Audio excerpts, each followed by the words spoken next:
So ayan na nga guys, so natapos na tayo magdilig ngayon. So ayan, napaglawa na natin maigi yung ating alaga rito sa puntod ni tatay. Ayan, di naman na, no? Berde talaga, no? So ayan, pinaglawaan natin yan. So kahit mga after 3 days ulit tayo bago bumalik, tapos paglalawain lang uli natin. So wala namang problema dyan, dahil ano naman maigi yung ano niya, pagkakadilig natin. Hindi naman kasi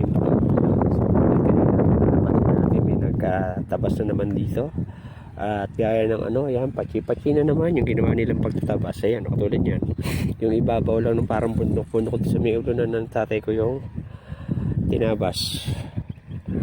Sabihan mo na yan, kasi hindi natin ano yan, dahil pagkaano naman nililinis naman natin yung ano natin. So ayan, kita nyo naman kung gaano kaganda yung ano natin.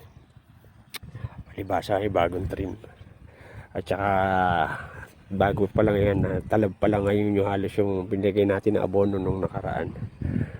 So tamang tama yan, bago magkatapusan ng March siguro mapapalitan na natin yan, tapos magiging bermuda na uli yan hanggang dito.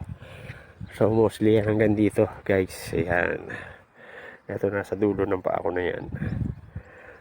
Ito, ayan, ito hangganan na yan, yan hanggang dun na square matatanggal. So itong parte nito na ano ni tatay, pwedeng hindi ko nagalawin yan, i-as-is ko na lang yan. Tapos itong tinanggalan natin, ipapalit natin dyan yung bermuda natin, anim natin na naandun sa kapila, yun uli ilalagay natin dyan, para in case na pag nadala tayo rito tapos merong gustong bumili dito, na natin bibigyan uli sila, kasi pwede naman naman magtanim ng bermuda rito. Pero sa akin, hindi ko natatanggalin ito kay tatay siguro. Pero pagka